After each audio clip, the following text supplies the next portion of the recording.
es una América Latina llena de posibilidades y al mismo tiempo llena de interrogantes.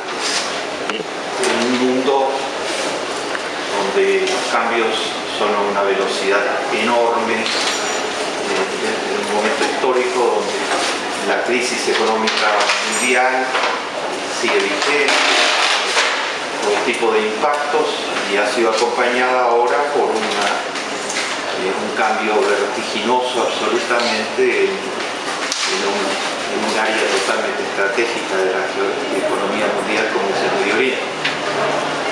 En un mundo donde nadie predijo la crisis mundial y nadie predijo que se iban a caer regímenes de 42 años, 40 años de existencia en países que son el corazón petrolero del planeta, ¿no?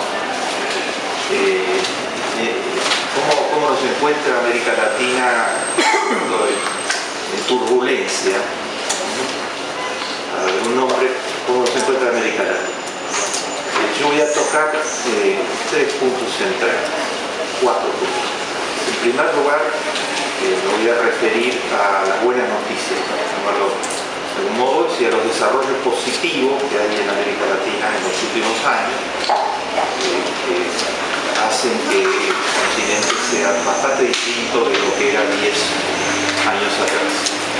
En segundo lugar, me voy a referir a las deudas importantes que tiene América Latina con su población, a las deudas sociales de gran envergadura que tiene América Latina con su población.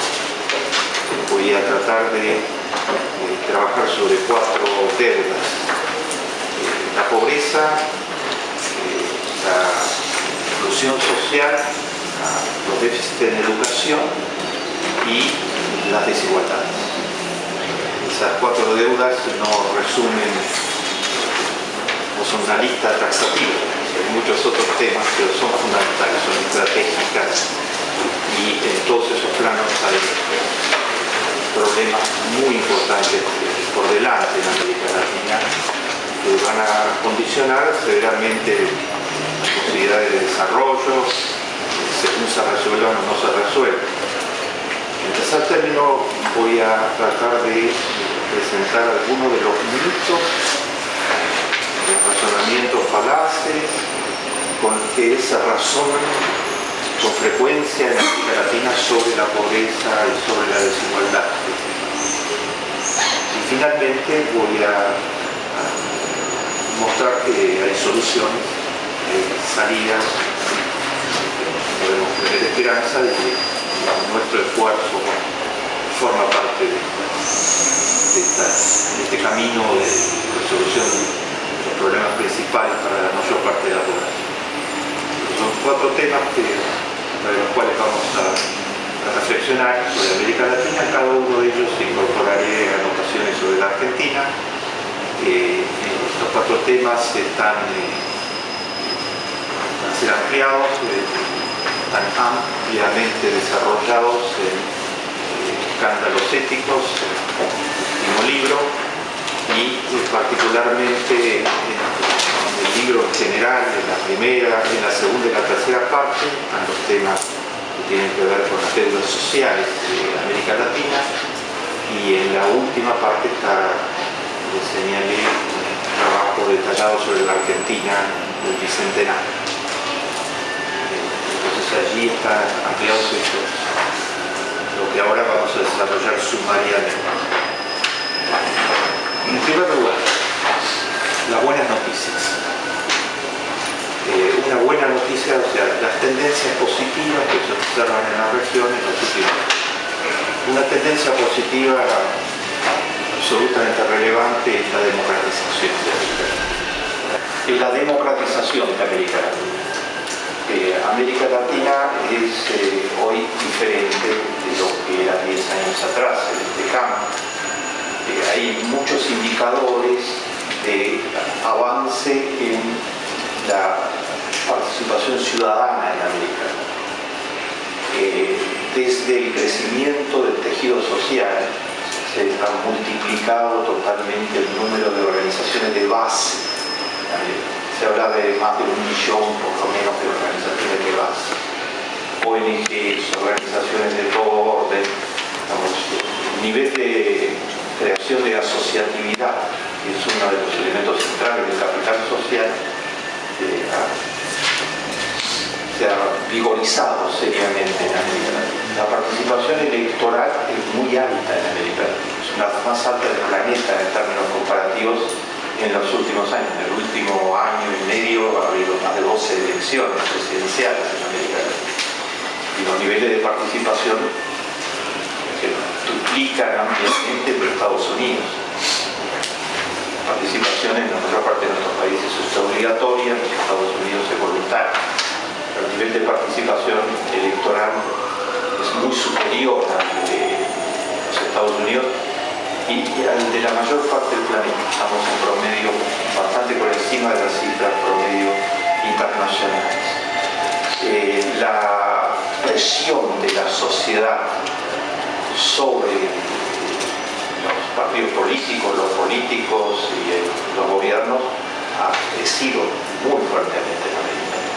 Una expresión dramática de esto es que si uno hace el inventario del año 93 hasta el año 2007, 12 presidentes de América Latina no pudieron terminar su mandato porque la población no se los permitió.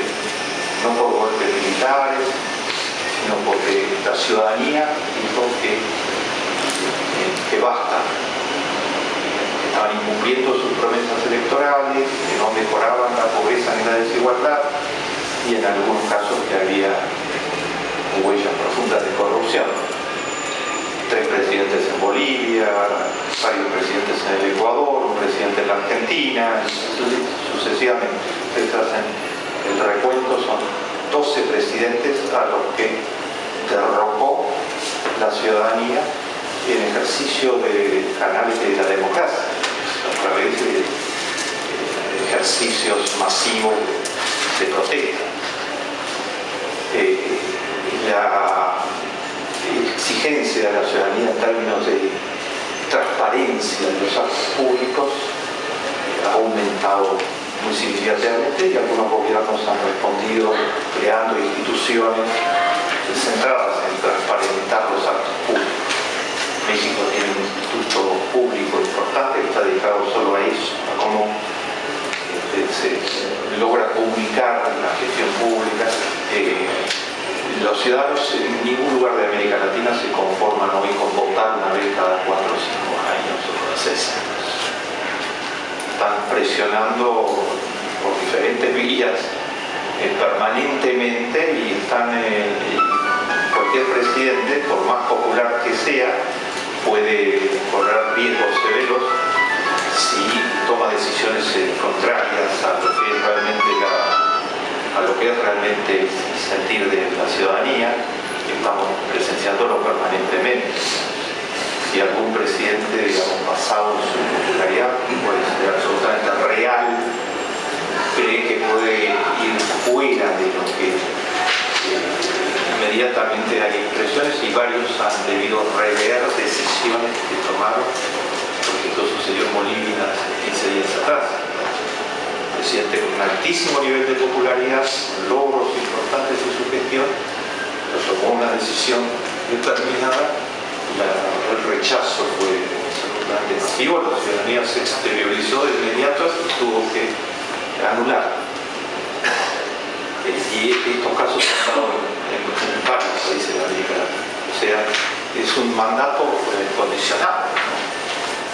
Por más popular que sea, por más alto nivel de popularidad que tenga. O sea, es un mandato que tiene que ser relegitimado permanentemente a través de la acción.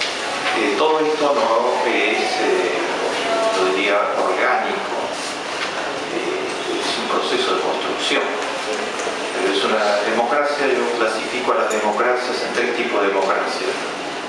Democracias bobas, en donde lo único que se hace es votar una vez cada tantos años y después el presidente hace lo que quiere, ¿no? Los resultados del mandato que se le entregó, etc. Así funciona en varios países en América Latina y funcionaba en la mayoría en América Latina.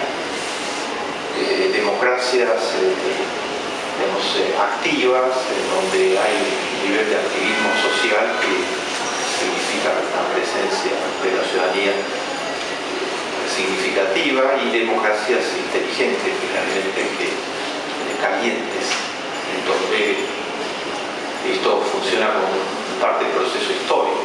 Puede ser algunas de las democracias como las nórdicas, por ejemplo. Ahí nadie puede hacer un acto de corrupción significativo y implicaría inmediatamente de ser barrido por la ciudadanía, los sistemas parlamentarios, etc. Y otros sistemas en donde la ciudadanía es muy activa. Su nivel de activismo y de organización, de articulación, hace que realmente controle el gobierno. En América Latina, una cantidad de países han pasado de una democracia boba a una democracia activa. Estamos lejos de democracias calientes que funcionan solas con todo estos mecanismos. Pero esto está sucediendo. Esta es una tendencia absolutamente ahora.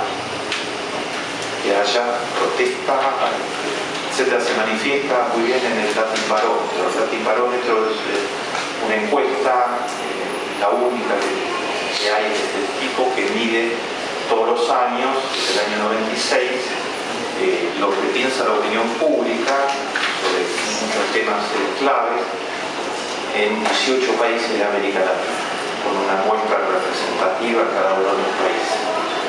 Y es interesante ver cómo varió en estos indicadores de democratización la situación. Por ejemplo, en la última encuesta se le pregunta qué actitud tiene la gente frente a las manifestaciones, o sea, frente a que la gente proteste de forma organizada, no salvaje, etc. En el año 96, cuando se empezó, era una actitud de crítica fuerte, actualmente es una actitud de apoyo. La gente tiene que protestar, la gente tiene que organizarse, que tiene derecho, digamos, por los límites que se indiquen, no manifestaciones salvajes, sino en nombre de intereses legítimos, etc. O sea, la ciudadanía ve nuevos canales, instrumentos a través de los cuales se expresa la gente, que no son tradicionales. Y ve también con absoluta simpatía que los jóvenes hablen a través del internet, expresen su opinión, hagan lo que está sucediendo en el mundo, evidentemente un fenómeno generalizado, se organicen, articulen y expresen a través de canales como esos, que no son los canales usuales de la democracia. En varios países de América Latina se han dado pasos muy significativos para una maduración democrática, que es la creación de los presupuestos municipales participativos. Es un instrumento de democracia directa, ¿no? Ahí pasar de la democracia indirecta, digamos, a un instrumento de democracia directa. Primero fue Porto Alegre, la primera ciudad de Porto Alegre en 1989, experiencia absolutamente exitosa. Una ciudad de Porto Alegre que tiene 1.200.000 habitantes, convocado por el alcalde, se abrió el presupuesto a que la gente decidiera sobre las partidas de inversiones del presupuesto, y se organizó un sistema de gestión que permitió hacerlo de verdad.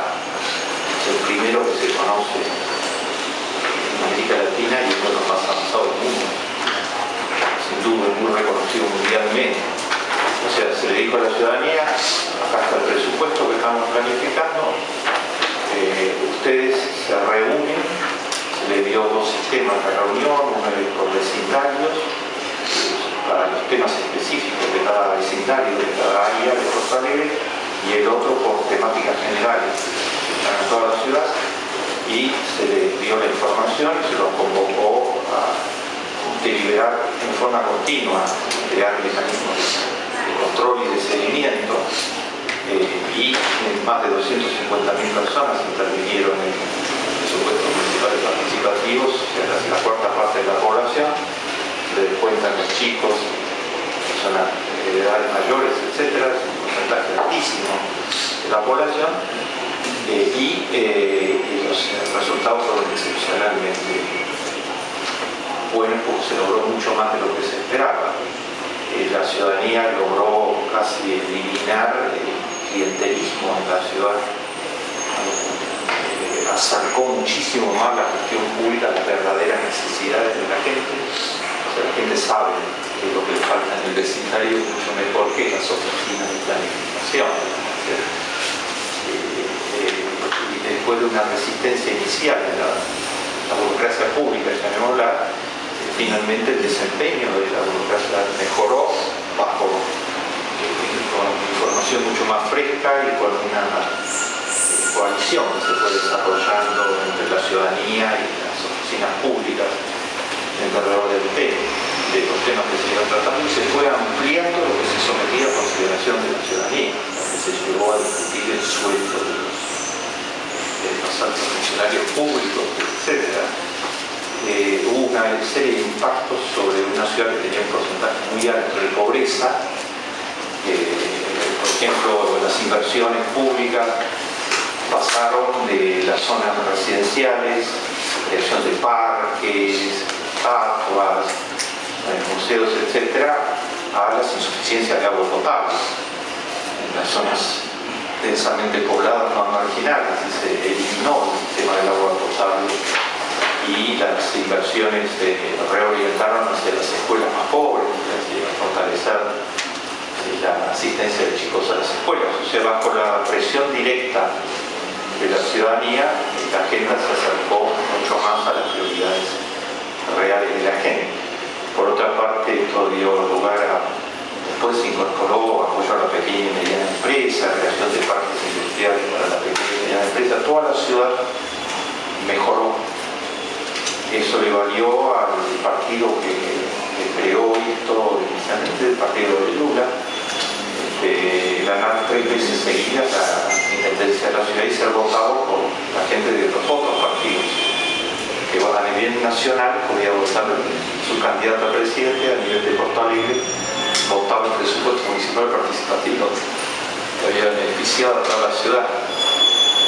De paso, el creador del presupuesto municipal participativo fue Tarso Genro, el ministro de Educación del primer gobierno de Lula, el ministro de Justicia, al revés, el primer gobierno de Lula, el ministro de Justicia, el segundo gobierno de Lula, el ministro de Educación, y ahora fue electo gobernador de todo el estado, que es el tercer estado del Brasil, el estado de Río Grande do Sul.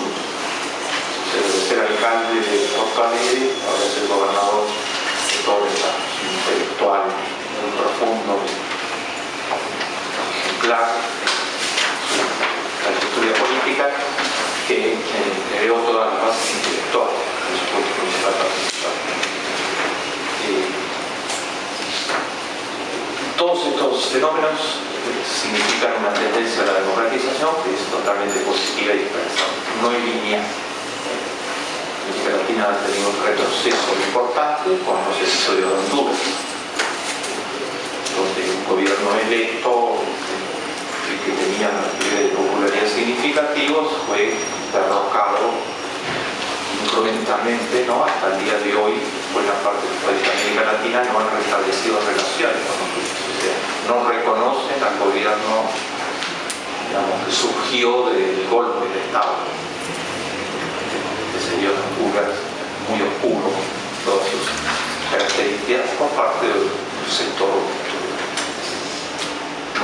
muy proveniente de la élite de Honduras, que permitió que hubiera los más mínimos cambios, digamos, al margen de los planes. O sea, eso es un retroceso.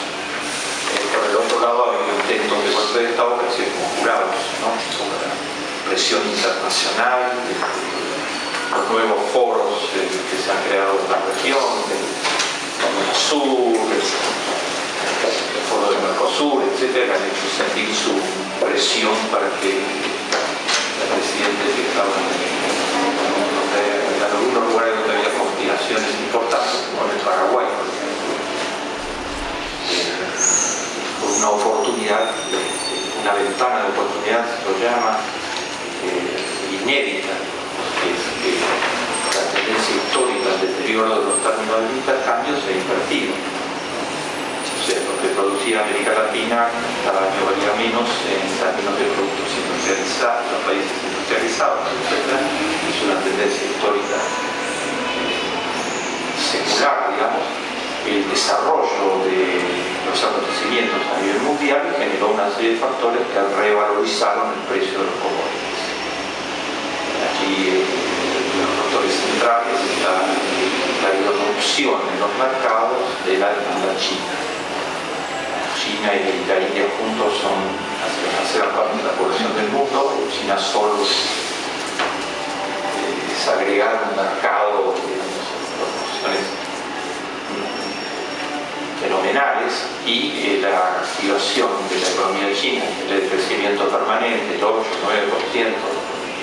una cantidad de años, ha significado, lo mismo ha sucedido en la India en menor proporción, ha significado ampliar totalmente el mercado mundial de commodities, que ha incidido en la revalorización de los precios de lo que vendemos, junto al desarrollo de nuevas áreas de producción, algunas ya en funcionamiento activo, otras que se insinúan. Por ejemplo, América Latina tiene una dotación de recursos naturales excepcional. Digo que ha sido bendecida totalmente por la divinidad, ¿no?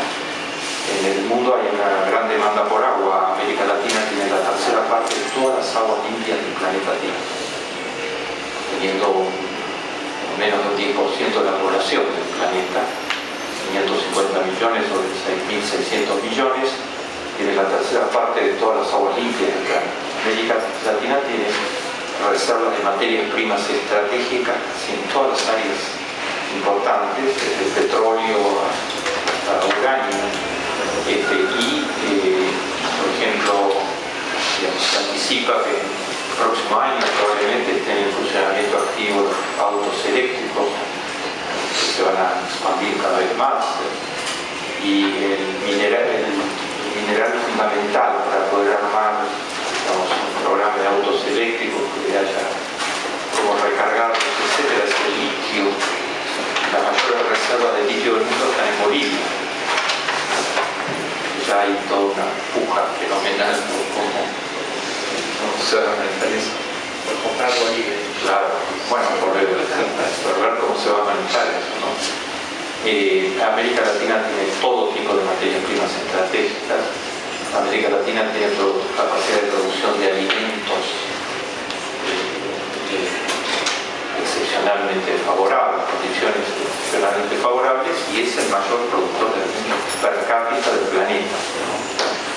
Toma la producción de alimentos de América Latina y la población de América Latina, que es el mayor productor de alimentos per cápita. Argentina es uno de los países que están encabezando el ranking en un montón entre los primeros puestos en el ranking, en una cantidad diversa de alimentos, frente a un mundo donde vamos a ver enseguida algunos datos, donde el hambre y la desnutrición son un tema absolutamente central, ¿no? El mundo tiene 1.000 millones de personas actualmente con hambre.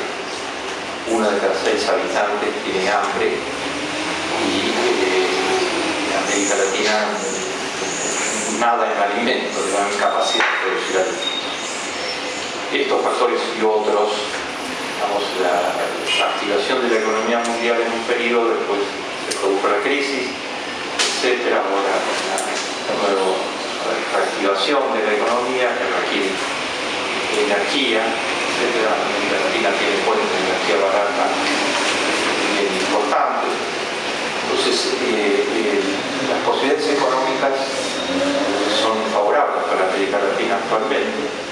Por decirles, lo que es una tragedia para otras áreas del mundo es diferente para América Latina. El precio de los alimentos subió un 40% en los 6 meses, en el segundo semestre del año pasado. Eso es una tragedia total para el mundo árabe. Es el disparador que encendió la mecha de todas las tensiones contenidas que precipitaron la caída uno tras otro de dictaduras de muchísimos años, etc. La aumento del precio de los alimentos significa quemar el 60% del presupuesto de gran parte de la población de Egipto, de gran parte de la población de Libia, de Yemen, etc. Lo tiene que dedicar la persona solo a comprar alimentos básicos. Entonces casi no puede sobrevivir en esas condiciones. Vestirse, trasladarse, pagar medicamentos, etc. América Latina, del otro lado, de cómo crecen los precios de la soja, del trigo, ya de las carnes, etc. Entonces la situación es favorable para las economías de América Latina y no basta que la situación sea favorable, ha habido un recambio geopolítico importantísimo en América Latina. En los últimos años, no casual, producto de la paradoja de tener un continente inmensamente rico y una población mayoritariamente inmensamente pobre. Entonces eso ha explotado los modelos que se aplicaron en los 90, en los 80. Los modelos fracasaron, no dieron respuesta a la necesidad de la población y la población exigió cambio de los modelos en muchos países de América Latina, cada uno por su vía, de acuerdo a su historia particular, etc. Eso ha activado en toda América Latina un mandato de políticas públicas mucho más activas, un rol significativo del Estado, y de políticas públicas que reactiven la economía, políticas nacionales, recuperar la soberanía nacional en el ejercicio de las políticas económicas que se perdió totalmente en varios países.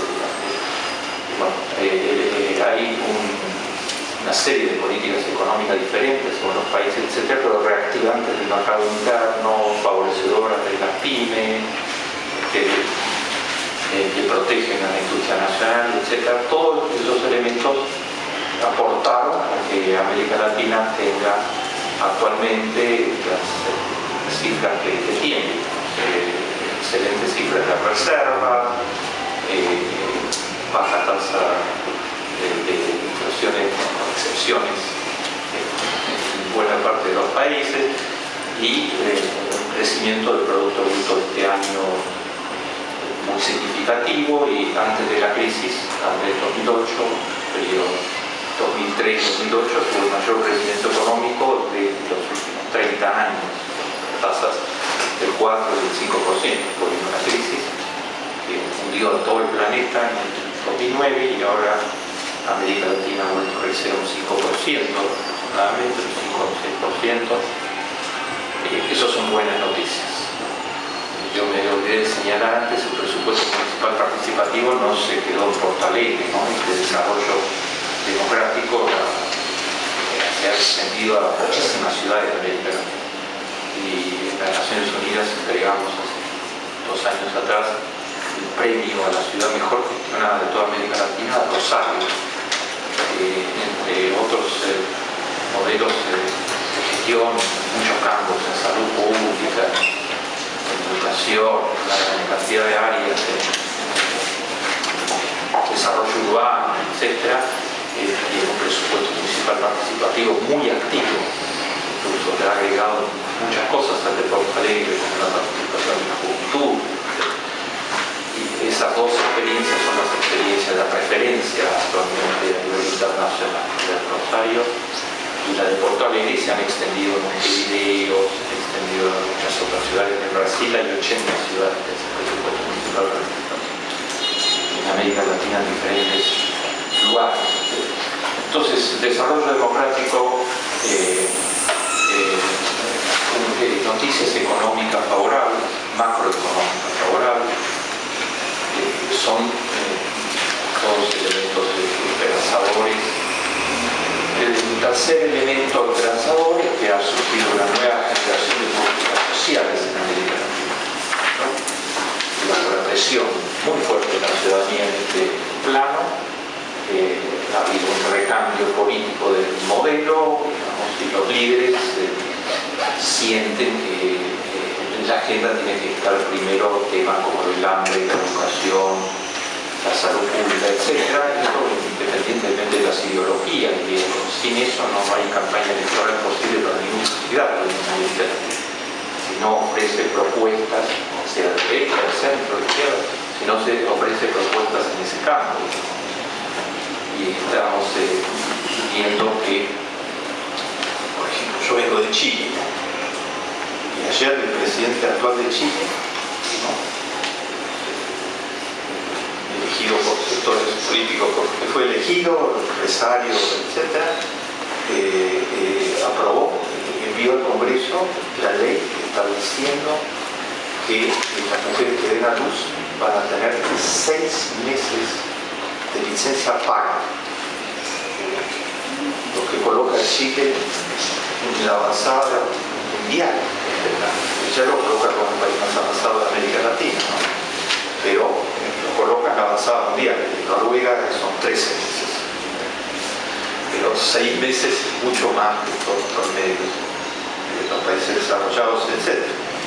Había una presión social que venía de antes, fortísima respecto a este tema en Chile. Entonces hoy, si no un presidente con la flexibilidad como para entender de que esto es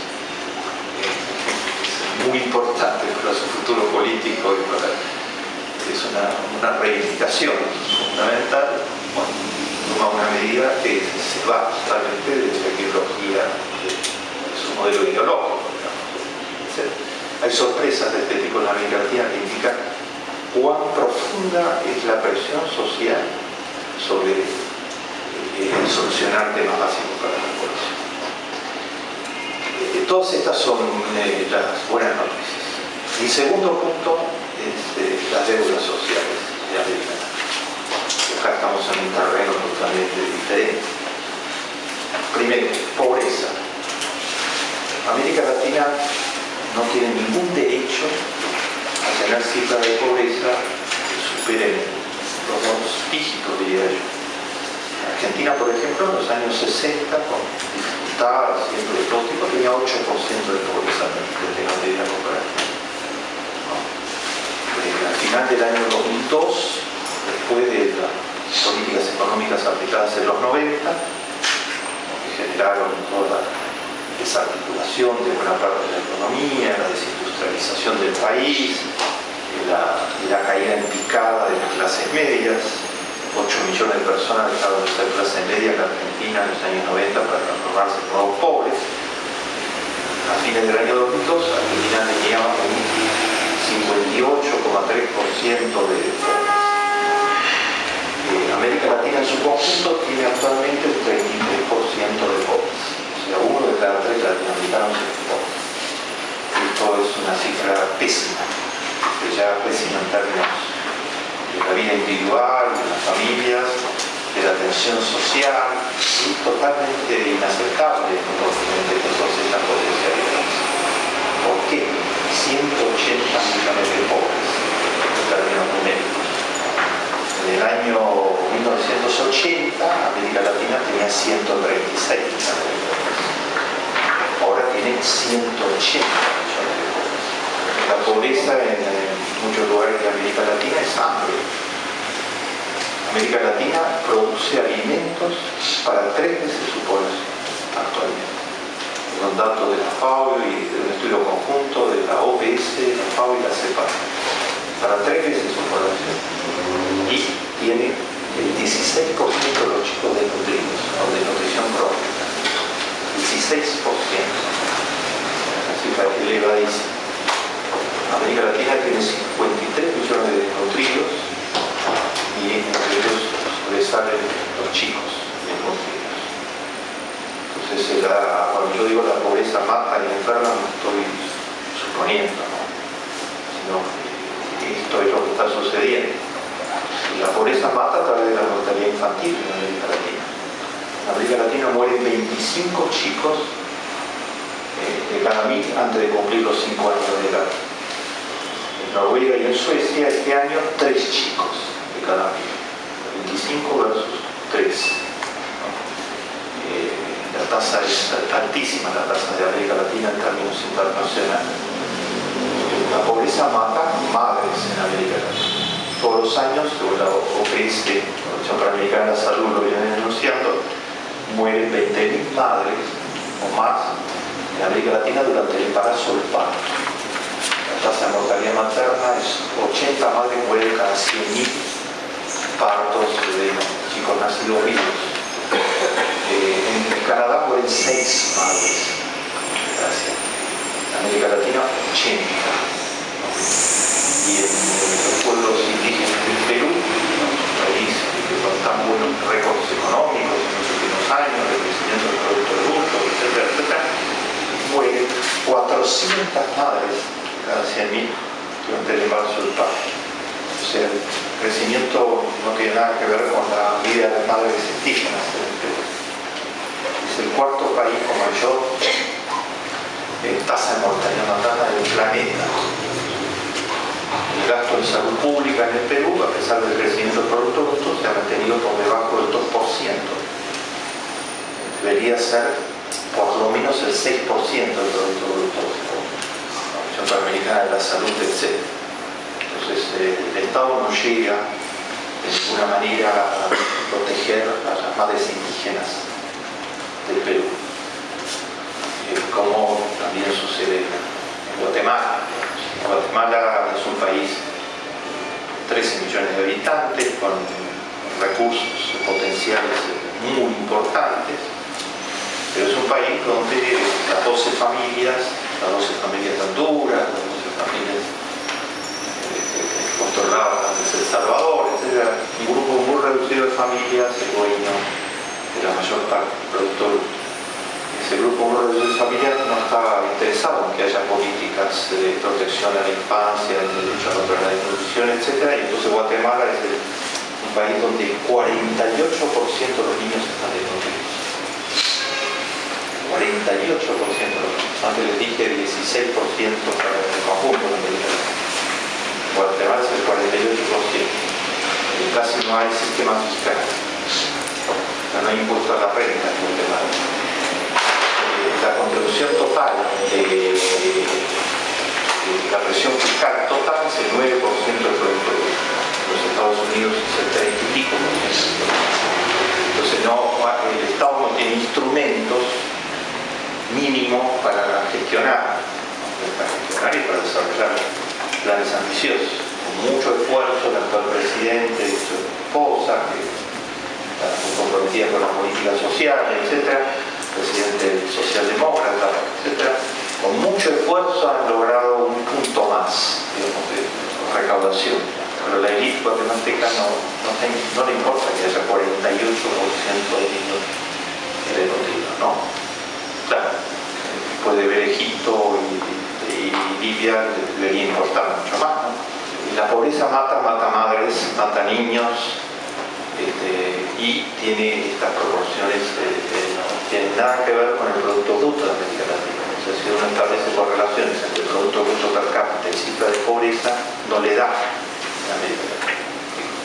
Además, durante periodos históricos en que creció el Producto Bruto no retrocedió significativamente la pobreza. Por ejemplo, en Argentina en los 90-95 el Producto Bruto creció, pero no implicó mucho eso para la vida pobres. Por el contrario, se deterioró severamente y finalmente explotó la miseria y la pobreza extrema en el norte del país, en muchísimos otros lugares, etc.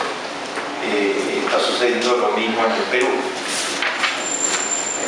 Un modelo determinado puede generar el crecimiento del Producto Bruto, pero si es muy desigual en la sociedad, eso no llega de ninguna manera a la mayor parte de la población y no la saca de la pobreza, y finalmente es muy frágil ese tipo de crecimiento. Eso es lo que ha demostrado la experiencia histórica concreta, no son ni suposiciones. Entonces el primer gran tema es que América Latina tiene indicadores de pobreza impresentables. Si yo le digo a ustedes que América Latina en este momento, según las cifras de las Naciones Unidas, tiene 50 millones de personas sin agua potable. Y esa es una causa de enfermedad total. La gente tiene que tomar agua, toma agua contaminada. Y el agua contaminada mata niños y mata personas. Entonces, la mitad de las camas hospitalarias del mundo están ocupadas actualmente por personas que toman agua contaminada. Se ha producido más muertes que todas las guerras juntas después de la Segunda Guerra Mundial. América Latina tiene 120 millones de personas que no tienen instalaciones sanitarias, no tienen un baño, el lugar donde viven no está ligado a ningún sistema de alcantarillado y no tienen un baño. Eso es una situación de riesgo de salud pública altísima, sobre todo nuevamente para los chicos. Es una de las causas centrales de la diarrea infantil, que es la segunda causa de muerte, y de enfermedad gastrointestinal, para los chicos puede ser muy vulnerable. Entonces, la pobreza en América Latina no es de abstracciones, se encarna en la vida cotidiana. ¿Cuántos millones de personas viven en América Latina en villas miserias? Según los estimados del programa Hábitat de Naciones Unidas, 119 millones de personas viven en villas miserias en América Latina. Lo llaman tumúlicos. O sea, una gran parte de la población, 550 millones de habitantes en total, vive en esas condiciones. Yo trato de graficarlo con frecuencia con un ejemplo como este, ¿no? Las maestras le dan a los chicos en la escuela deberes, ¿no? La escuela pública le da deberes. Es un logro gigantesco en América Latina que los chicos están hoy en la escuela. Más del 95% de los chicos están en la escuela pública. Han ingresado a la escuela. Pero la pobreza significa privaciones muy severas en todos estos campos. Y en América Latina no hay justificación. ¿Por qué tanta pobreza en un continente con estas posibilidades? Y los ejemplos no son solo comparados, digamos, los ejemplos son al interior de América Latina. Noruega tiene 0% de pobreza, no hay ningún pobre en Noruega, ni de los extranjeros, ni de los noruegos, de nada. O sea, una sociedad se puede organizar y tener 0% de pobreza. Si alguno de ustedes dice que sería razonable, bueno, Noruega tiene mucho petróleo. Es un país petrolero significativo, no de los mayores, pero es bien significativo. Bueno, pero Arabia Saudita también tiene mucho petróleo, ¿no? Tiene el 80% de la población por debajo de la línea de la pobreza.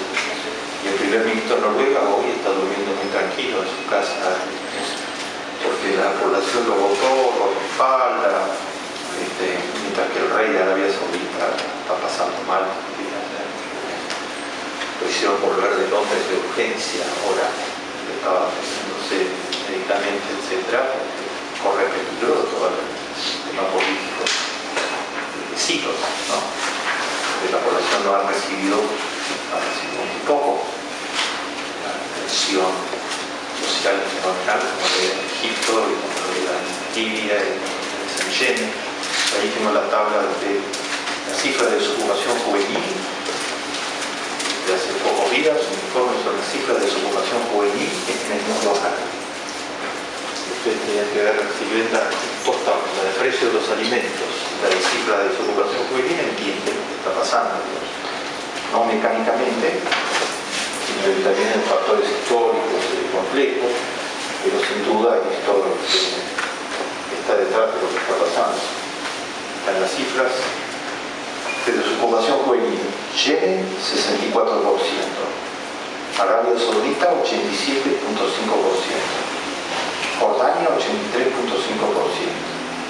Siria, 72%. Bahrein, 86.5%. Túnez, 50.5%. Libia, 80%. Egipto, 72%. Bueno, no basta tener petróleo, la cuestión es cómo se organiza una sociedad. Noruega se organizó bajo un modelo que genera cero pobreza. Estas dictaduras y monarquías conservadoras totalmente de poder, de la riqueza, curiosas, etc., se organizaron bajo otro modelo totalmente diferente que genera, excluye a gran parte de la sociedad. El modelo latinoamericano de los 80 y de los 90 generaba pobreza. La pobreza subió de modo bien importante y yo les di ahora las cifras de 136 millones a 180 millones. Esta es una deuda social, no menor, no, esto es una cuestión de, la pobreza es un atentado contra los derechos humanos, un atentado, como decía siempre Juan 23, contra la dignidad más básica del ser humano. Es una afrenta para toda la sociedad.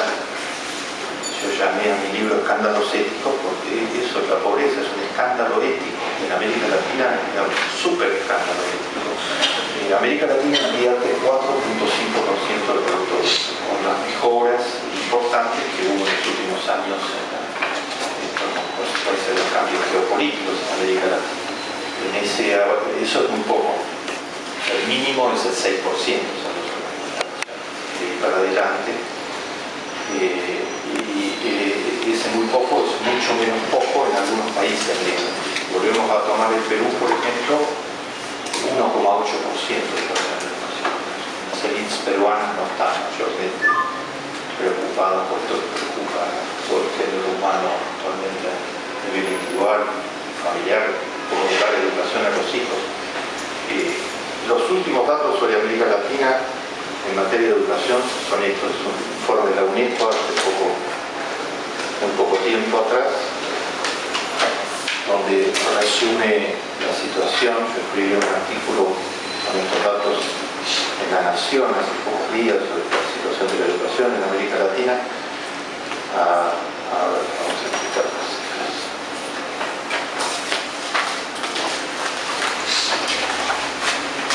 Según el informe de la UNESCO, si tomamos el primer nivel de educación, el preescolar, digamos, hoy hay una serie de países donde el preescolar es obligatorio. El preescolar, todo lo que sabemos es que los chiquitos no hay ninguna razón del mundo para mantenerlos lejos de un preescolar hasta los 5 o 6 años, ¿no? Tienen que ir desde los 2 o 3 años, es pura ganancia para ellos en socialización, en abrir sus mentes, en desarrollar su cerebro, en todos los sentidos posibles. El Uruguay logró universalizar el preescolar en los últimos años. Todos los chicos uruguayos van al preescolar. En América Latina, en una cantidad de países, solo el 30% de los chicos van al preescolar, ¿no? Que desde ya pertenecen todos a los estratos medios o descentralizados. Los pobres, en muchos casos no tienen la evidencia del preescolar. En cambio, tienen la evidencia del trabajo infantil. El 11% de todos los chicos menores de 14 años de edad de América Latina trabajan, ¿no? Bajo forma de esclavitud, no lo llaman la esclavitud forzosa, trabajan en las minas, trabajan en la agricultura, son los niños de la calle, trabajan en las esquinas tratando de recoger algunas monedas, trabajos insalubres, los basurales, trabajos absolutamente insalubres, con riesgos de salud, y no tienen acceso a la escuela, ni al preescolar, ni a la primaria, no tienen acceso a la infancia. Eso está desarrollado en escándalos con mucho detalle. Varios trabajos dedicados a eso con todas las cifras.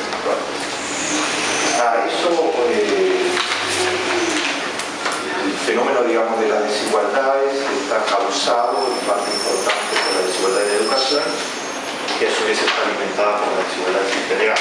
Hay un círculo vicioso y termina en esta cifra. En el 20% de la universidad, les voy a decir, en el 20% más rico de la población completan un grado universitario 27 de cada 100 jóvenes. O sea, en el 20% más rico, 27 de cada 100 jóvenes terminan la universidad. En el 20% más pobre, solo 1 de cada 100.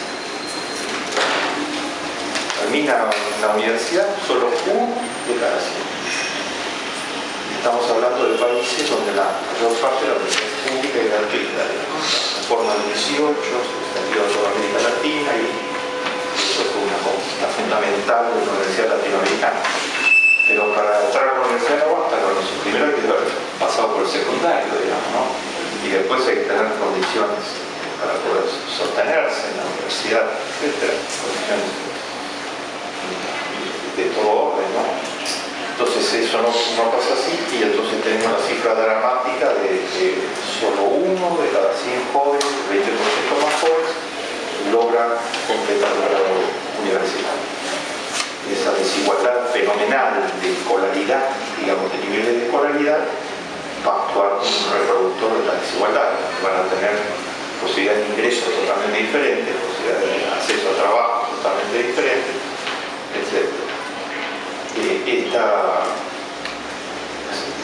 La inequidad en educación es una de las claves de las desigualdades, por lo que significa la educación.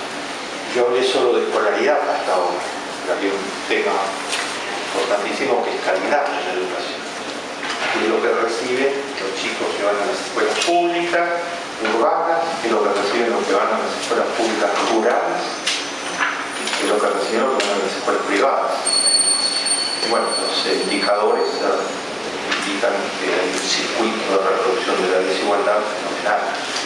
Los chicos de las escuelas pobres reciben mucho menos horas de clase, los maestros están mal pagados, los recursos educativos son mínimos. Entonces, el segundo tema planteado, la deuda social es pobreza y la deuda social es educación. El tercer tema es que la deuda social es exclusión social. Exclusión social significa dejar a un sector de la sociedad al margen de todo y sin esperanza de todo. Y ustedes dirán, esto sucederá en un país africano, etc. No, sucede en el Gran Buenos Aires, sucede en toda América Latina. En este momento, 1 de cada 4 jóvenes en América Latina, 25%, está fuera del sistema educativo y fuera del mercado de trabajo. Y en la Argentina, el 20%. 1 de cada 5 jóvenes está fuera del Gran Buenos Aires, según los cálculos, de 500.000 a 800.000. Con el cálculo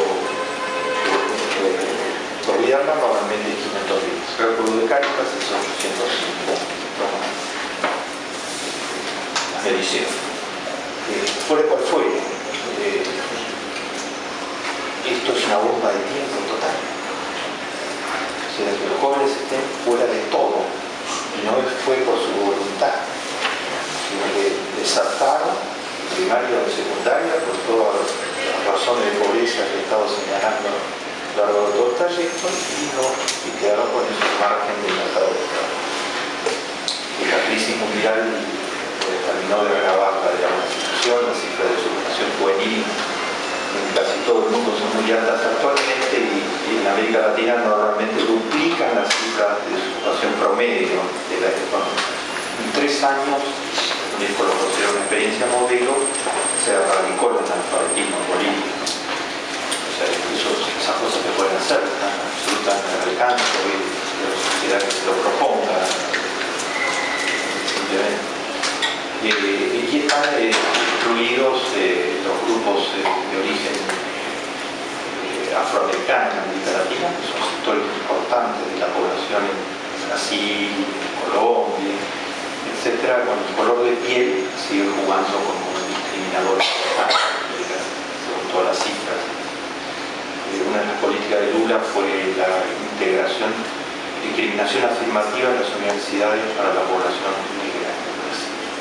Entonces, que hubiera una cuota de población negra que la aceptaran o no la aceptaran.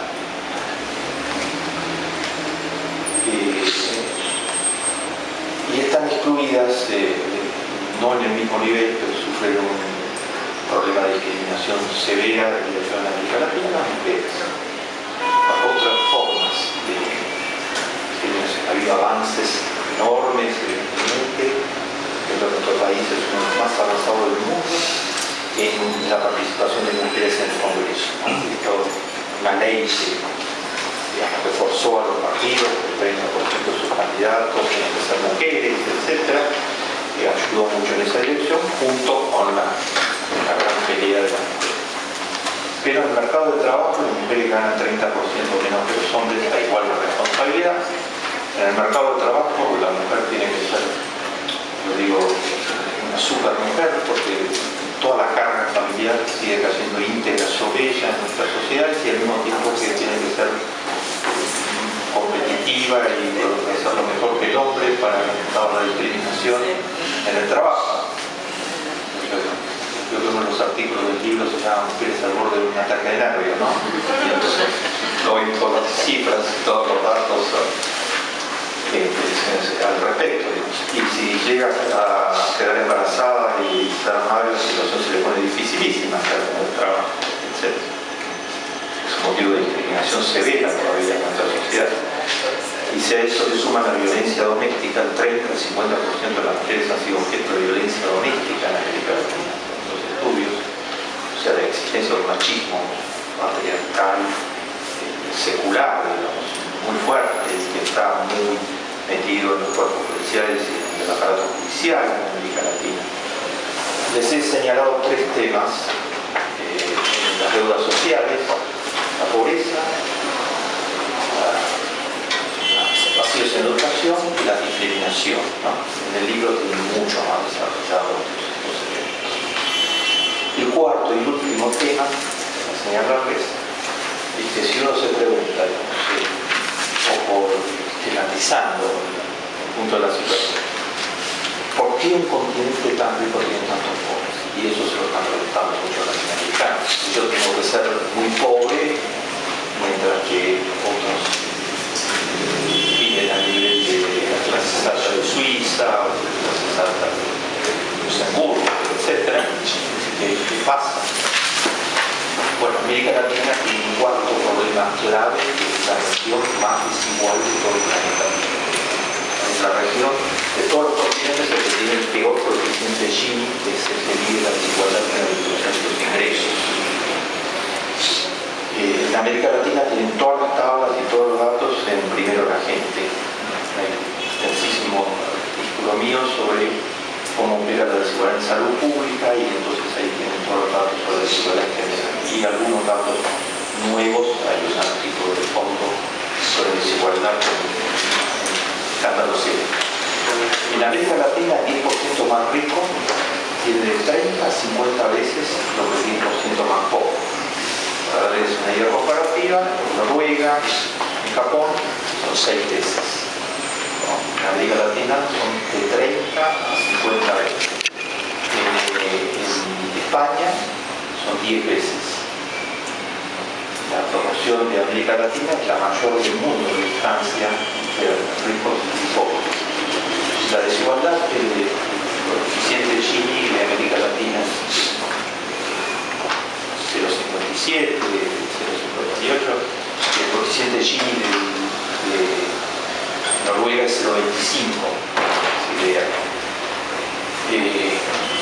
Esto se puede mejorar, y eso por eso Brasil lo ha mejorado en los últimos años de la presidencia de Lula, ha logrado reducir casi un punto la desigualdad, pero Brasil era el campeón mundial de desigualdad, decía Cardoso.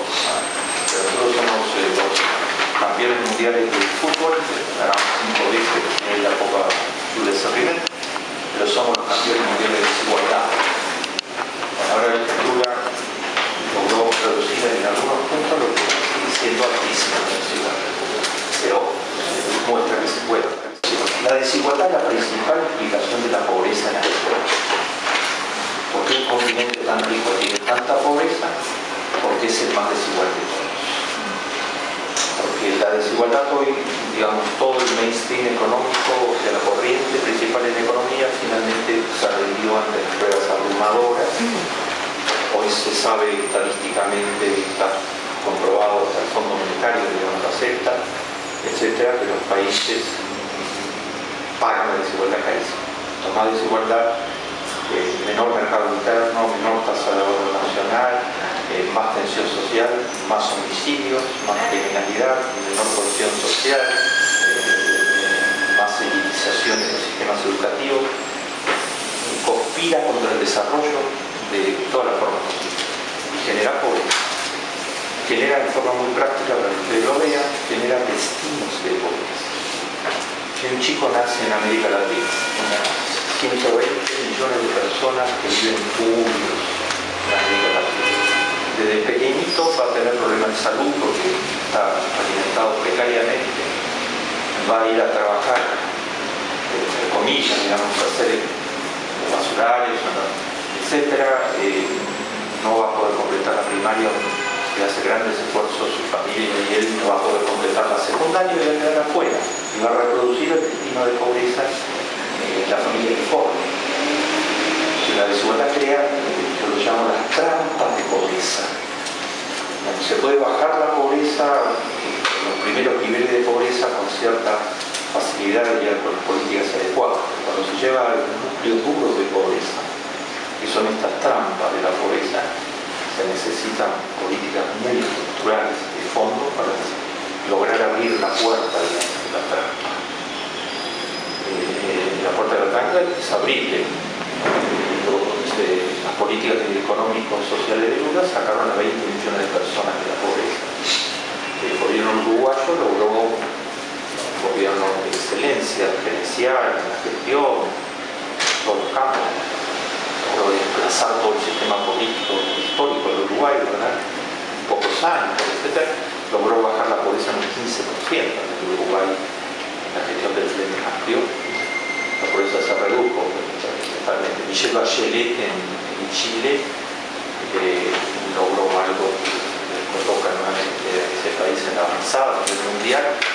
Nos prometió en su campaña electoral y lo hizo efectivo, ¿no? Toda persona mayor de 65 años de edad en Chile tiene el derecho de recibir una pensión del Estado. No tiene que probar nada. Haya aportado, no haya aportado, etc.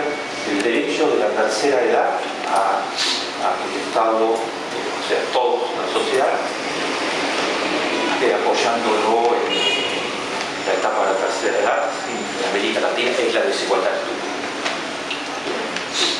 La única explicación de la desnutrición infantil, el 48% de los chicos en Guatemala es la desigualdad.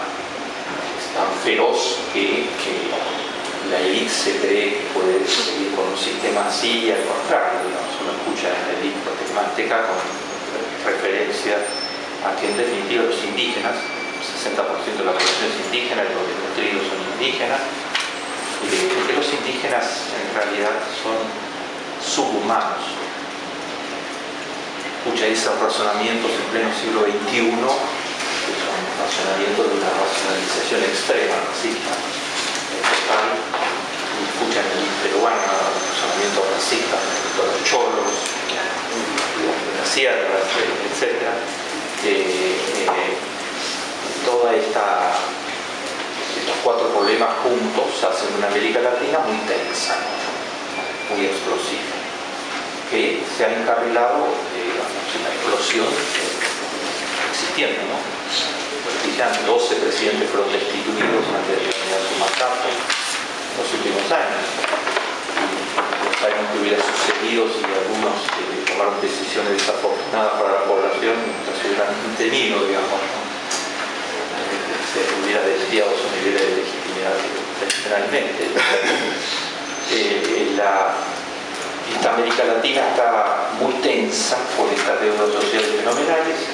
La pensión yo diría que crece cuando crece la oportunidad de prosperidad, porque no hay mucha justificación posible de ninguna índole cuando América Latina está en una posición privilegiada totalmente a nivel mundial actualmente por todas las condiciones que yo describí anteriormente. Algunos sectores poderosos tratan de, no es un complot, nada de eso, como suceden las cosas en la historia, tratan de justificar que no se encargue, no se pongan las prioridades, los cuatro grandes temas que yo les mencioné: pobreza, educación, inclusión social y educación, con lo que yo llamo los mitos para justificar las malas conciencias. Les hablo de 3 mitos por el tiempo, porque quiero ver si puedo lograr hablar de la responsabilidad social empresarial. 3 mitos por el tiempo.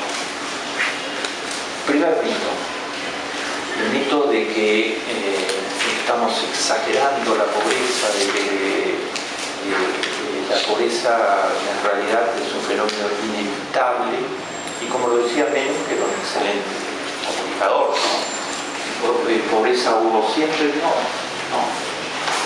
Finlandia era un país muy pobre hace 35 años atrás. Finlandia no tiene ningún recurso natural, salvo bosques, no tiene ninguna materia prima estratégica. Y ahora es uno de los países más desarrollados del planeta, no es un buen amigo nuestro, pero está en la cabeza de todas las tablas de competitividad, progreso tecnológico, tiene uno de los mejores coeficientes Gini, tiene 0% de pobreza. O sea, es posible transformar. Las grandes inversiones fueron en educación para todos, en salud para todos, en investigación científica y tecnológica y en construir un impacto nacional de equidad, digamos, en la sociedad, y además fue administrada por mujeres en los últimos años que lo hicieron brillantemente, digamos, una tras otra, etc. Las primeras ministras, una de las cuales fue la presidenta de la salud, Joe Brundtland, etc. Lo hicieron magníficamente bien, etc. Estas grandes cuatro males se pueden justificar por un segundo mito, es muy frecuente el mito, que es el mito de que la culpa de la pobreza la tienen los pobres. Esto es muy común en las clases medias argentinas, lo dicen cada rato de muchas maneras. Entonces, si los chicos se golpean la ventanilla del carro para pedir unas monedas, estos son criminales, forman parte de una banda criminal, o sea, la culpa la tienen ellos, están pidiendo unas monedas, y los chicos tiran fuegos al aire con riesgo de quemarse en medio del tráfico y todo lo demás. Bueno, será porque son chicos que fueron de la casa, que no son chicos son chicos malos, llamados de modo, etc. Sí, hay ancianos debajo de los puentes y en las estaciones de tren, etc., pidiendo limosna, forman parte de un grupo organizado, así que nosotros podemos pasar de largo. Los pobres en general, digamos, el mito es los pobres en general, no se empeñan lo suficiente, no trabajan lo suficiente, no tienen misiones, que toman mucho, etc. No. El mito es un mito, ¿no? Es absolutamente mitológico, no tiene nada que ver con la vida de los pobres, nada que ver. El presidente Elwin, que puso a la pobreza en el centro de su mandato después de la dictadura militar en Chile, escribió un informe, fue el relator general de la conferencia, de la cumbre social mundial, la mayor reunión que se ha hecho el presidente del planeta sobre la pobreza en el mundo. Y entonces en el relatorio pone que no hay ninguna situación histórica en donde si a los pobres se les da oportunidad, los pobres no dan la oportunidad. Se les dio la oportunidad de aprender programación, entrar en el mundo de la computación y conseguir trabajo en este lugar, etc. Los resultados fueron absolutamente imponentes. Entonces eso de que los pobres que son los culpables de su pobreza, es crueldad, diría yo, tragarse eso y aplicarlo echándole permanentemente la culpa, buscando la vereda de frente, pobre, etc. Es un ataque a nuestra autodignidad. El tercer razonamiento mítico, que hay una lista mucho más amplia en escándalos éticos, pero el tercer razonamiento mítico yo lo resumo en la frase ¿y yo qué tengo que ver? La frase que muchos argentinos dicen, ¿no?, que pueden frente al tema de la pobreza: yo soy un buen ciudadano, trabajo, cuido a mi familia. La pobreza, que se arreglen los pobres, o que se arregle el gobierno, que se arregle quien se tenga que arreglar, pero yo qué tengo que ver. La coartada final. Yo no soy el responsable, y yo qué tengo que ver. Bueno, ahí estamos violando toda nuestra ética judeo-cristiana o occidental, porque nuestra ética nos dice terminantemente que somos los unos responsables de nosotros.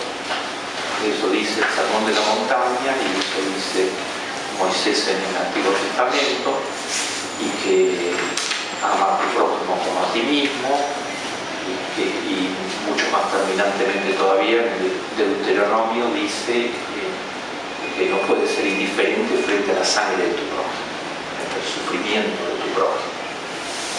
Entonces ser neutral digamos, o tratar de lavarse las manos, digamos, en una sociedad que genera pobreza en proporciones tan importantes, es tratar de esconderse, digamos, de asumir las obligaciones de solidaridad más elementales que todo ser humano debería asumir para sentirse realmente digno de sí mismo, ¿no?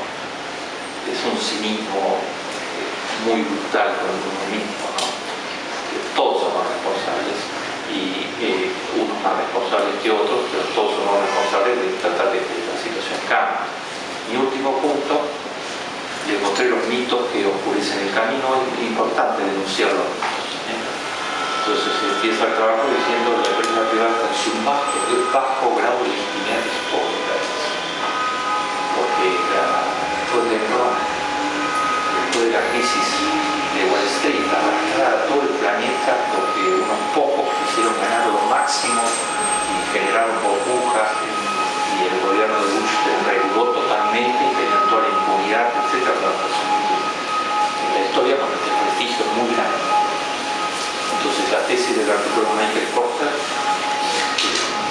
muy fundado con muchísimos argumentos, es hay que salvar al capitalismo. Yo soy capitalista.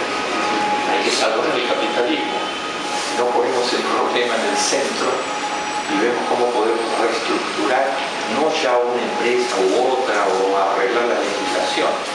La tesis central del trabajo del científico es que el rol de la empresa tiene que cambiar en la historia. La empresa no puede producir solo valor económico, dice Porter. Estamos hablando de un capitalista ferviente. No puede producir solo valor económico, lucro, tiene que producir al mismo tiempo valor social. Y se tiene que acondicionar su proceso productivo, su proceso económico para producir ambos valores al mismo tiempo. Hemos tomado ese ejemplo de cómo eso se puede hacer, etcétera, y de que por ahí va el camino. Piden mucho más de la responsabilidad social de lo que nosotros normalmente escuchamos. Dice que es para salvar el capitalismo. No, la pérdida de los grados de legitimidad. En ese nivel está la situación. Entonces, políticas públicas. ¿Qué pasó? Políticas públicas. Intenten algo se movió. Políticas públicas. Bien orientadas, donde la gente sea lo primero, con todo lo que características que mencionamos, una empresa privada socialmente responsable que sea aliada de las políticas públicas, con la que se pueda concertar y que esté generando valor social al mismo tiempo que valor económico, y una sociedad civil movilizada. La sociedad civil puede aportar a todo. Yo tengo un ferviente partidario de lo que la sociedad civil puede aportar. Cuando estamos hablando de sociedad civil, estamos hablando desde las universidades, las organizaciones religiosas, las organizaciones gremiales, las organizaciones de todo tipo de la sociedad y de los emprendedores sociales. Para la que mencioné anteriormente, es clave. Una sociedad civil movilizada puede aportar en la lucha contra la pobreza, educación, la desigualdad, etc. Cada uno de los actores puede aportar muchísimo. Empiezo muy rápidamente por los emprendedores sociales. ¿Qué es un emprendedor social? Un emprendedor, es decir, alguien que decide por cuenta propia generar una nueva idea, un nuevo proyecto, pero social. No social. Acá lo tenemos en la Argentina, Mercedes Barrientos, ¿no? Con eso no logran subsistir ni alimentar a sus hijos, porque la única manera que tienen para hacer ese trabajo, artesanía de buena calidad, para hacer ese trabajo, la única manera que tienen es de algún lado alguien les preste para comprar la lana o para comprar el tejido, para comprar las agujas, etc. Si no, no pueden producir. Y nadie le quiere prestar a una mujer pobre. Entonces recurren a los usureros y los usureros les cobran 20% mensual. La tasa que pagaban las mujeres la primera aldea, que fue yo, 30.000 habitantes tenía la aldea para poder trabajar, ¿no? Para poder tener algún ingreso. O sea, los usureros se quedaban con todo, y las endeudaban, tenían esclavos. Entonces uno va a la banca pública, lo saca bajan corriendo, ¿cómo le vamos a prestar a esas mujeres si no tienen ninguna garantía, ningún aval, no tienen vivienda? ¿Cómo les vamos a prestar? ¿Qué vamos a hipotecar? ¿Para la banca privada? No, de ninguna manera, eso solo se le puede ocurrir a un economista que está fuera de esa realidad. ¿Quién le va a prestar? Funda el Grameen Bank para prestar a los muy pobres, el microcrédito, para prestar pequeñas sumas a los muy pobres. El Grameen Bank es de propiedad de estas mujeres, o sea, de propiedad de los prestatarios. Tiene actualmente 8 millones de prestatarios, el 97% son mujeres. Eso fue un acierto histórico fenomenal, porque las mujeres jefas de hogar, etcétera, o madres, se jugaron porque eso fuera realmente la manera de sacar a sus hijos adelante, y hicieron todos los esfuerzos, y la tasa de repago del Grameen Bank es la mejor de ningún banco actualmente en los mercados mundiales, 98%. O sea, solo tiene un 2% de incobrables, ¿no? Pero renuevan y renuevan los préstamos. Hay otros elementos que están contados en el libro, no entro en detalle de tiempo, etc. Bueno, eso es un emprendedor social. El Grameen Bank está en 80 países actualmente, ¿no? Y el microcrédito llega a 500 millones de personas. Entonces es lo máximo, digamos. Los emprendedores sociales en la Argentina son numerosos, hay muchas experiencias. Juan Carlos es un modelo prominente, ya trabajo excepcional. La combinación de todos estos actores sociales, agreguemos finalmente las organizaciones religiosas que están haciendo un trabajo muy importante en América Latina con los pobres, no egresados, que conozcan la realidad, que conozcan que hay respuestas, conozcan que el modelo ortodoxo fracasó, por qué fracasó, y que hay que buscar una economía con los humanos. No me lo querramos dar, una economía con los humanos, y que hay cómo hacerlo, etc. Egresados que sientan que eso de que yo que tengo que ver, no. Los contadores, los administradores, los economistas, tenemos mucho que ver, ocupamos roles significativos en la sociedad. Y por otro lado, agendas de investigación que investigan lo que está pasando ahí, con los pobres particularmente.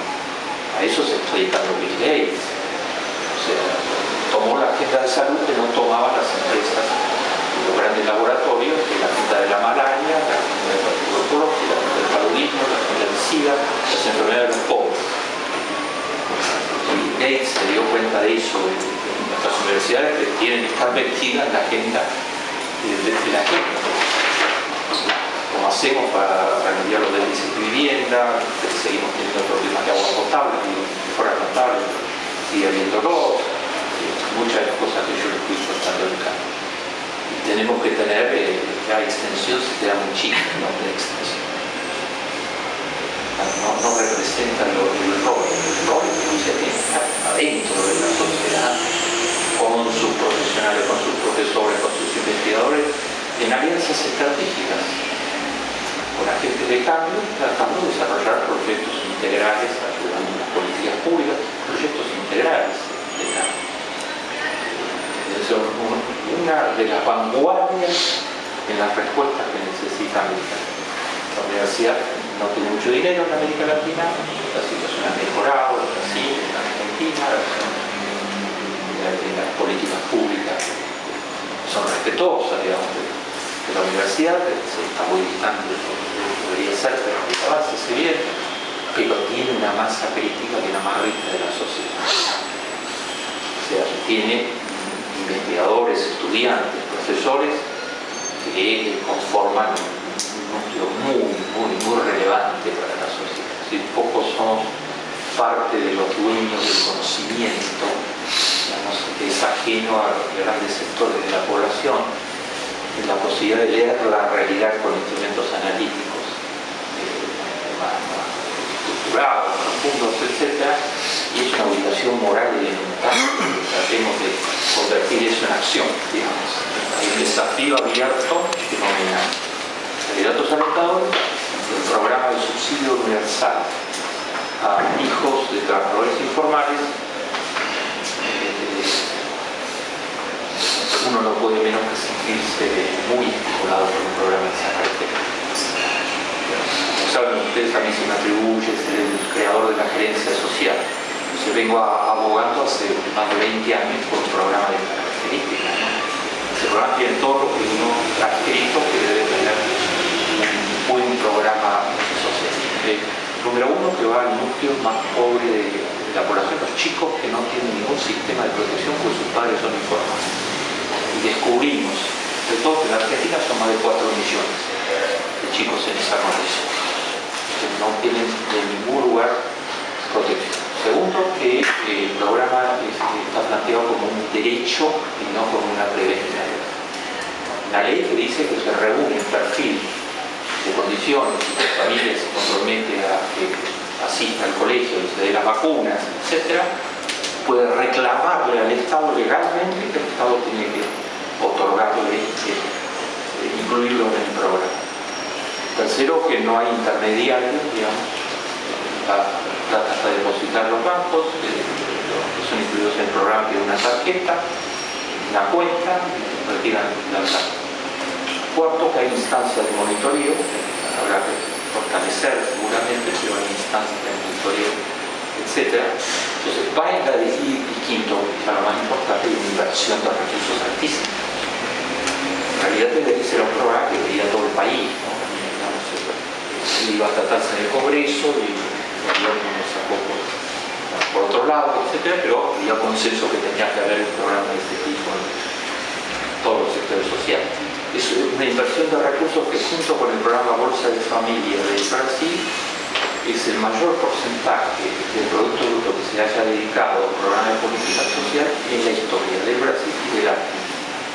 Cuando ustedes lo miden en eso, ese porcentaje del Producto Bruto que significa proteger, mejorar la situación de 4 millones de niños. Entonces, esto no es iniciativa personal, esto es demanda social. Para mí, el motor de la historia de América Latina es aquello con lo que comencé, es la democratización. La gente que quiere caminar en dirección de la economía con rostro humano y que dará mandatos a quienes avancen en esa dirección y los revocará si no avanzan en esa dirección. Perderá la legitimidad. Y eso que la gente se haya puesto en marcha es un motivo de esperanza fundamental, y nosotros no podemos decir la universidad que tiene que ver, porque en cierto sentido la responsabilidad central.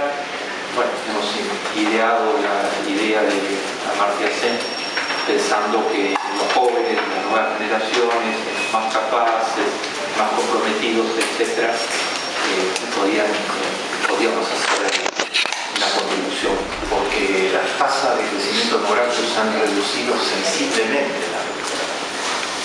O sea, el argumento que se utilizaba con frecuencia en los años 60 no tiene nada que ver con las realidades actuales.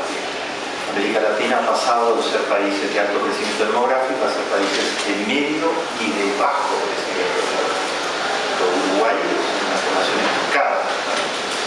De algún modo, todo Argentina tiene un crecimiento demográfico reducido en términos comparativos. O sea, hay que seguir trabajando sobre ese tema, pero no es la traba en este momento de ningún modo. No hay ninguna, volviendo al problema del hambre, por ejemplo, de los años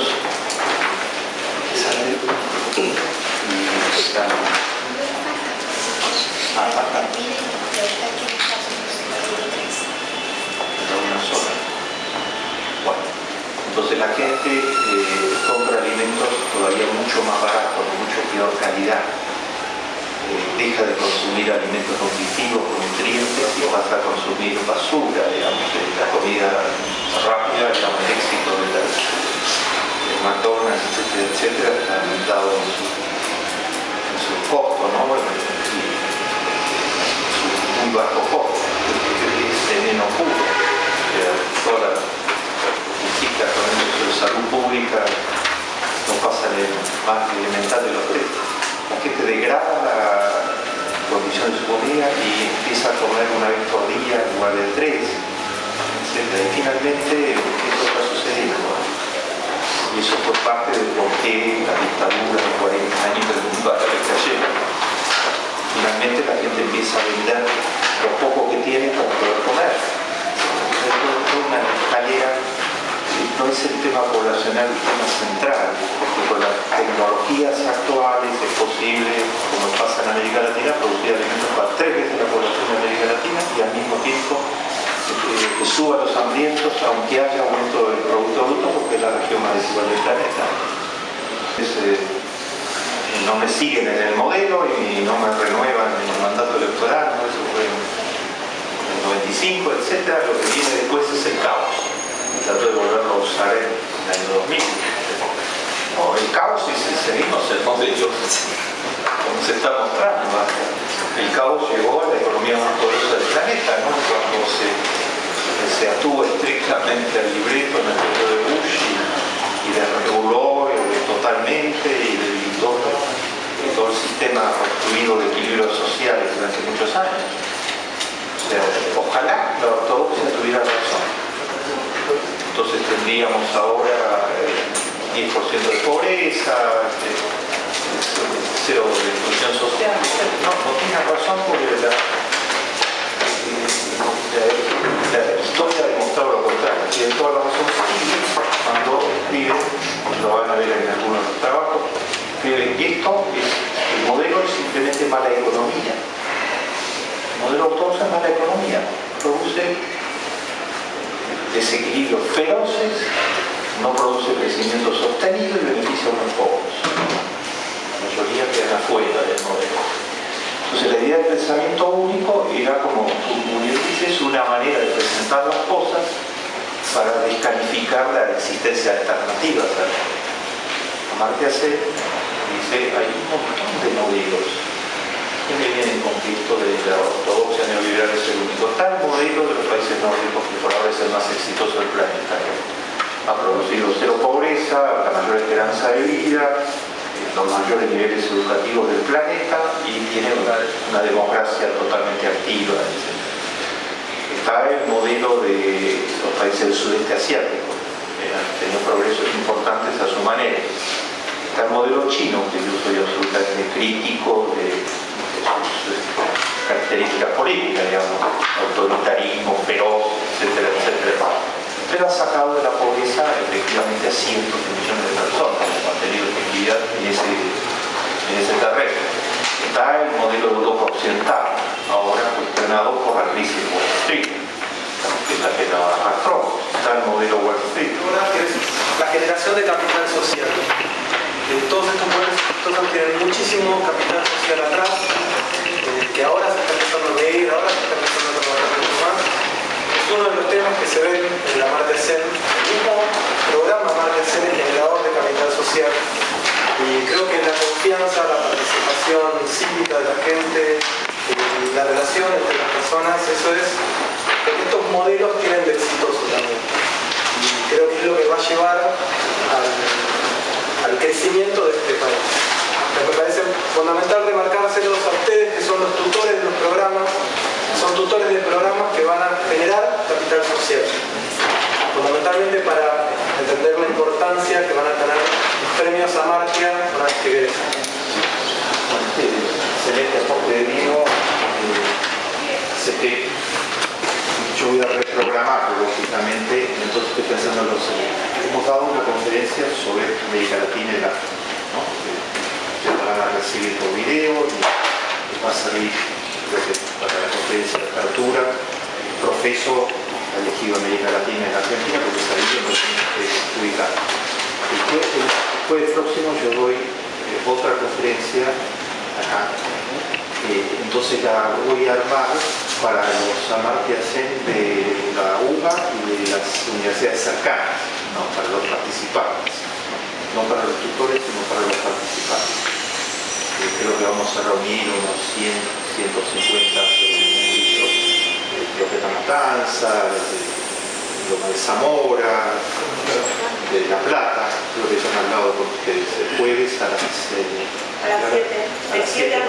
En este mismo lugar, En Salón de Actos. en el Salón de Actos.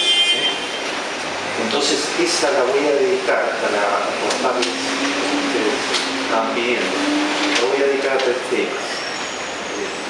Uno, la crisis mundial, fundamental para terminar de decir un poco la visión holística que tuve. Entonces, uno, la crisis mundial. Segundo, el tema del capital social.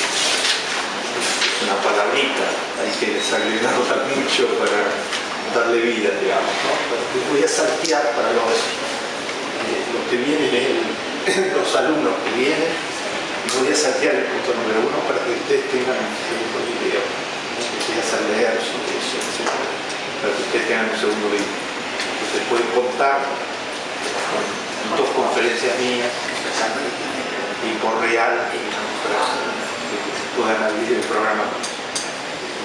Sí, vuelvo a encarecer muchísimo, creo que se han hecho todos los arreglos para que aproximadamente el lunes ustedes tengan en la dirección que pusieron les llegue los libros. Entonces poner a la gente a leer los libros y después aprovechar a fondo, etc. Ahora seguimos un rato más, tenés que llamar a Federico porque vamos a tener un momento organizativo. Doctor, ¿algunas recomendaciones prácticas como para delinear alguna agenda de investigación en nuestra Facultad de Ciencias Económicas? Adolescentes como el problema que creo que señaló Baltasar. Por ahí escribimos papers sobre cualquier cosa que no afectan en nada la felicidad de la gente y digo, por ahí si nos diera alguna recomendación de por dónde orientar la investigación más aplicada, incluso la más básica, para empezar a canalizar energías en alguna dirección que sea más provechosa. Creo que por lo pronto este aporte que vamos a hacer es el de enviarles un inventario de los proyectos de investigación que se han desarrollado en el marco mismo de la Amartya-Sen. Bien. Los proyectos, eso les da una lista, debe ser una cantidad bien importante, digamos, ¿no? Con 5 programas Amartya-Sen que se han desarrollado entre Buenos Aires, Rosario y La Matanza. Entonces hay una lista que les va a servir va a ser una referencia muy útil. Y con todo gusto vamos a ir pensando en sugerencias de temas de investigación. Excelente. Por lo pronto yo les considero una iniciativa que tomó el Consejo Profesional de Ciencias Económicas de Buenos Aires el año pasado fue de pedirnos que primero a la gente hagamos una selección. Hicimos 6 fascículos primero a la gente y fueron enviados a todos los profesionales matriculados.